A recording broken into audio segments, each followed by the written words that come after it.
So, lovies, Leslie here with Parenting Paused. And last week we talked about catching that hot potato feeling or the feelings in the form of a hot potato. And they come as a hot potato when there's a hot place inside of us that gets activated, that comes alive, and has a lot of energy. It's usually unresolved energy and it has a lot of heat, and therefore we don't believe that we can contain it because we couldn't as children, and then we throw that hot potato back at our children. So that's what we were talking about last week, how to work with that intensity of energy to resolve it so it comes back into a life force inside of us and that we can use it. And this week we want to talk about feeling stuck. Now, so many parents that I talk to and folks that I talk to in their life feel stuck. Now, again, let's go back to what we were talking about. When we have an unresolved energy pocket that we are protecting, that we're organizing our life not to feel, because early on that was very smart. It felt like the energy was dangerous because we got in big trouble for expressing that energy through our behavior. Or if we somehow just thought that energy was dangerous because we couldn't tolerate it, it was too much for us. As I say, we protect it, we repress it, and then we feel stuck.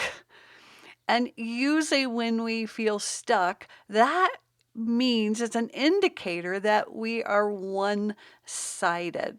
So let's say with our child's behavior, let's say you have an aggressive child and you feel really stuck. You have tried everything to get your child to be less aggressive, to control them, to get them to listen to you, to get them to behave. You've just tried everything and you come and you go, I'm feeling so stuck.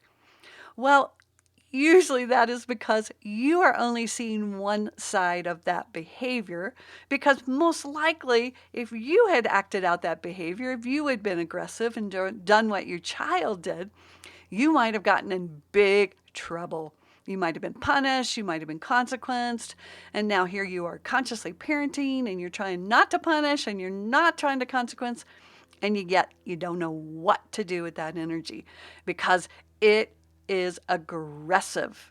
And you only have a one-sided view of aggression. And that one-sided view says it's bad. We need to get rid of it. It's totally, there's only drawbacks to my child expressing aggression. And so then we get stuck because we go round and round like trying as hard as we can to get rid of an energy. And energy is impossible to get rid of. Let me tell you that. Energy does not go anywhere. It changes forms. It moves. And yet, if it's stuck, it's usually because we only perceive the drawbacks of that energy.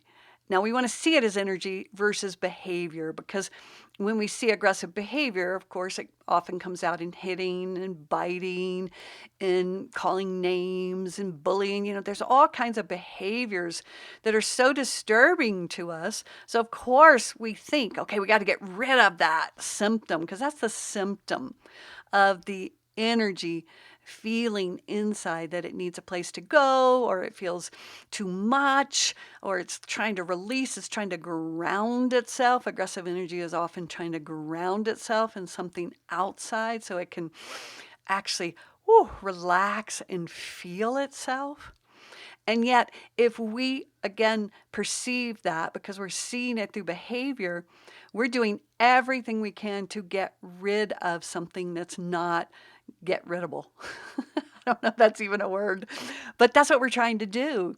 And so we just feel stuck because we just going round and round and round. We punish it, we consequence, we fix it, we please it, we placate it. We do all kinds of things.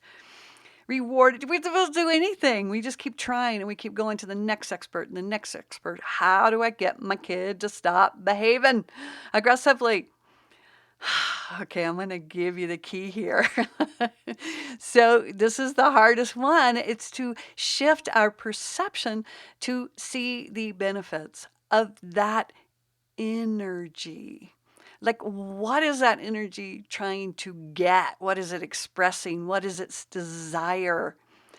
If we can start to meet that energy inside of ourselves, not see the behavior, but see the power of healthy aggression, because everybody I meet says, well, I want my kid to be intrinsically motivated, right? So to be intrinsically motivated, we have to have a certain level of intense energy rise up to go towards something that we really, really want. So that could be looked at as aggressive energy, because sometimes when we're going for what we want, we'll kick, we'll scream, we'll do all kinds of things because we're young. Like when kids are young, they're going to do all kinds of things to try to get to that desire. And if we're always blocking it, if we're always repressing it because we've judged that energy as wrong or bad, we're not able to come alongside ourselves and our children to support that energy to flow in a direction that actually will give the child what they want. And you might be saying, well, I can't give them candy and they can't have video games and they can't have that. Remember, it's never about what we think it's about. It's not about the candy or the video game. The desire has gotten fixated on those things, making them what? Feel good. And we all have this desire to feel good. I know you do. And it doesn't feel good when we only see one side, when we're stuck, when we only see who our children are not, when we only see them as unhealthy, as aggressive, as all of these things that get stuck in us. So I'm going to ask you this week, if you're feeling stuck, just ask yourself, how am I seeing one-sided? And whatever I'm only seeing the negative in, can I turn over and see the positive in also? And if I'm only seeing positively, can I go in and see the negative? So it balances out, so the energy balances out, so that I can move forward, my child can move forward, and we can get that energy moving the way that we really want it to take us toward our desire to feel good. Thank you for listening to this episode of Parenting Paused. If you enjoyed the episode, do me a favor and share it with your mama friends. You can also leave a review wherever you listen, which will support getting the Pure Joy message out. Come on over to the Pure Joy Parenting Practice Facebook page or join me on Instagram to hear more. And don't forget to download your free copy of the Safe Seat course on the Pure Joy website. And while there, check out the offerings page to go deeper in the Pure Joy work.